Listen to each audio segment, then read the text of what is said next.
مشکلات سے نجات کا راستہ، اور ہر روز میں انشاءاللہ ایک نسخہ بھی آپ کو بتاؤں گا مشکلات سے نجات کا۔ مشکلات سے نجات کا راستہ کیا ہے؟ اللہ کی ولایت کو مان لو، جس کو اللہ منوائے اس کو بھی مان لو۔ لیکن اب مسئلہ یہ ہے کہ ولایت کا کیا مطلب؟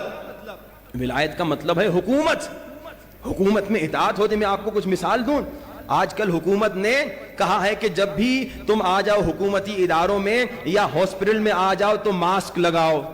یہ کیا ہے نا کمپلسری، تو مجبوراً آپ نہ بھی لگانا چاہیں تو اطاعت کرنی پڑتی ہے۔ حکومت یعنی اطاعت، تو مجبوراً حکومت میں آپ اطاعت کر رہے ہیں۔ اچھا وہ چیز جو آپ کو پسند نہیں، وہ شخص جو آپ کو پسند نہیں، کبھی کبھار آپ اس کی اطاعت مجبوری میں کرتے ہیں، مگر جس کے دل میں علی کا عشق ہو وہ مجبوری میں نہیں خوشی خوشی اطاعت کرتا ہے۔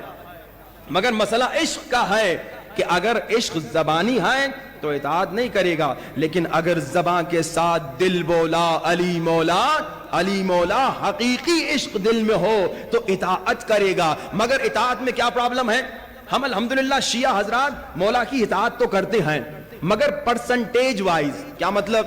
کوئی مولا کی 5% بات سنتا ہے، 10% مولا کی بات سنتا ہے، 15% بیوی کی بات سنتا ہے۔ البتہ بیوی کی تو 80-90% بات سنی جاتی ہے آج کل کے معاشرے میں، لیکن 5-10% مولا کی بات سن لی، 15-20% بیوی کی سن لی، اور 15-20% بچوں کی سن لی، 10-15% ماں باپ کی سن لی، تھوڑی بوس کی بات سن لی۔ یعنی ہماری زندگی کیا ہے کہ 10%، 15%، 20% مولا کی اطاعت کر رہے ہیں۔ اگر مشکلات سے نجات چاہیے تو 100% مولا کی اطاعت کریں، 100% مولا کی بات مانیں۔ آج ہمارا نام مسلمان ہے، نام محمد علی فاطمہ ہے، نام زہرا ہے، نام حسین ہے، مگر کردار کبھی کبھار ہمارا غیروں والا لگتا ہے، دشمنوں والا لگتا ہے، یزیدیوں والا لگتا ہے۔ کیوں؟ کیونکہ ہم 100% مولا کی اطاعت نہیں کرتے۔ ہم کبھی ٹی وی کی اطاعت کرتے ہیں، کبھی بالی ووڈ کی اطاعت کرتے ہیں، کبھی ہالی ووڈ کی اطاعت کرتے ہیں، کبھی معاشرے کی اطاعت کرتے ہیں، کبھی بیوی بچے کی اطاعت کرتے ہیں، کبھی دوست کی اطاعت کرتے ہیں۔ اطاعت کریں تو 100% علی کی کریں، اطاعت کریں تو 100% مولا کی کریں۔ ہمارا بس یہی ہوتا ہے اس کو خوش کر دوں، اس کو خوش کر دوں۔ بھائی سب کو خوش نہیں کر سکتے، لیکن یہ یاد رکھنا، خوش کرو تو اللہ کو کرو، خوش کرو تو نبی کو کرو، خوش کرو تو علی کو کرو۔ اسی میں کامیابی ہے، اسی میں آپ کی کامیابی ہے۔ اور جب آپ علی کو خوش کریں گے، علی کی اطاعت کریں گے، نبی کو خوش کریں گے، نبی کی اطاعت کریں گے، تو آپ کی مشکلات ختم ہو جائیں گی۔ اب آئیے مشکلات سے نجات کا راستہ، کیسے مشکلات ختم ہوں گی؟ تو مولا نے فرمایا اگر چاہتے ہو تمہاری مشکل ختم ہو جائے نا تو پین کلر استعمال نہ کرو، بلکہ مشکل کو جڑ سے کاٹ دو۔ آپ جاتے ہیں ڈاکٹر کیا کہتے ہیں درد ہو رہا ہے گھٹنے میں، پیٹھ میں، تو وہ پین کلر لکھے دیتا ہے۔ اہل بیت کے در پہ آپ آئیں گے وہ پین کلر لکھے نہیں دیتے، اہل بیت ایسا نسخہ دیتے ہیں جس سے آپ کی مشکل کی جڑ ہی کٹ جائے۔ کہا ایک خطرناک مشکل کی جڑ ہے، اس پہ انشاءاللہ ان 4-5 دن گفتگو کریں گے۔ اس خطرناک جڑ کو کاٹ دو تمہاری مشکلات ختم ہو جائیں گی۔ اور یہ جڑ صرف شیعہ کی دشمن نہیں، یہ خطرناک جڑ سنی کی بھی دشمن ہے۔ اپنے سنی بھائیوں کو بھی بتائیے، یہ خطرناک جڑ صرف مسلمانوں کی دشمن نہیں، یہ عیسائی کو بھی نابود کرنے کے پیچھے لگی ہوئی ہے۔ یہ ایسی خطرناک جڑ ہے کہ شیطان بھی اگر شیطان ہوا نا اس جڑ کی اطاعت کی وجہ سے ہوا۔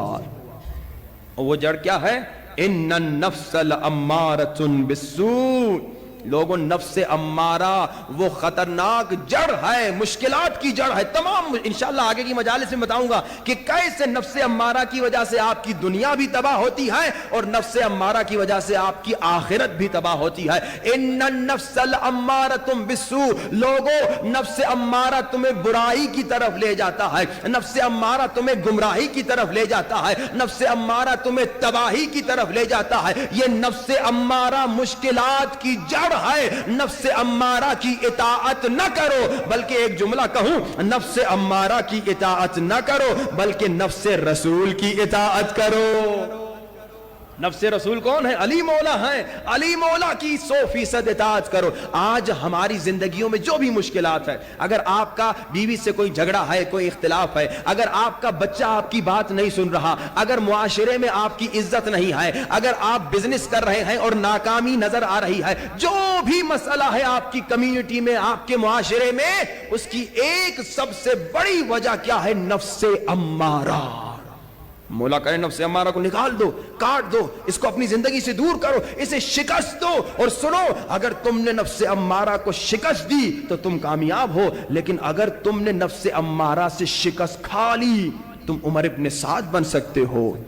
عمر ابن سعد مولا کا قاتل، مولا کا دشمن. کیا آپ سمجھتے ہیں عمر ابن سعد پیدائشی مولا کا دشمن تھا؟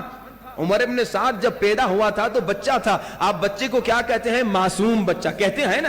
عمر ابن سعد کیا پیدائشی قاتل تھا؟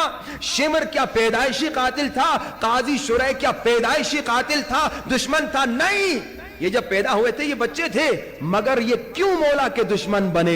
ابن ملجم کیا پیدائشی مولا کا قاتل تھا؟ نہیں. کیوں؟ کیونکہ یہ وہ لوگ تھے جنہوں نے زندگی میں مولا کی اطاعت نہیں کی، خدا کی اطاعت نہیں کی، نبی کی اطاعت نہیں کی، علی کی اطاعت نہیں کی، بلکہ اپنے نفس امارہ کی اطاعت کی.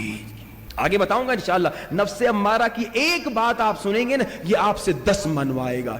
نفس امارہ کی ایک بات بھی نہیں سننی. اور جس نے نفس کو شکست دی وہ حضرت حر علیہ السلام بن گئے. حر کون تھا؟ یزیدی لشکر میں تھا، یزیدی لشکر کا سپہ سالار تھا، مگر پوری رات سوچ رہا تھا جس حسین کی ماں کو میں کچھ نہ کہہ سکا، میں اس حسین کو کیسے قتل کروں گا؟ جس کے نانا کا میں کلمہ پڑھتا ہوں اسی حسین کو میں کیسے؟ یہ روح کی آواز تھی. اللہ نے ہمارے اندر جہاں نفس امارہ دیا ہے وہاں روح بھی دیا ہے. نفس امارہ برائی کی طرف لے جاتا ہے تو روح اچھائی کی طرف لے کر آتا ہے. روح کہتا ہے یہ گناہ نہ کرو، روح کہتا ہے ظلم نہ کرو، روح کہتا ہے خیانت نہ کرو، روح کہتا ہے برائی نہ کرو، روح کہتا ہے محنت کرو، سستی نہ کرو، روح کہتا ہے پڑھو لکھو، مگر نفس کہتا ہے سو کھاؤ پیو، محنت نہ کرو. ہم نے نفس کو شکست دینی ہے، ہم نے روح کی بات سننی ہے. جب ہم نفس کو شکست دیں گے، روح کی بات سنیں گے، مولا کی بات سنیں گے، تو ہم حر کی طرح علیہ السلام بنیں گے. لیکن اگر خدا نخواستہ کوئی اپنے نفس کی بات سن لے وہ ذلیل و خوار ہو سکتا ہے. دنیا میں جتنے بدبخت لوگ ہیں نا، جتنے بھی بیچارے لوگ ہیں، ان کی ہسٹری کو آپ دیکھیں گے، انہوں نے نفس کی اطاعت کر کر کے خود کو بدبخت کیا.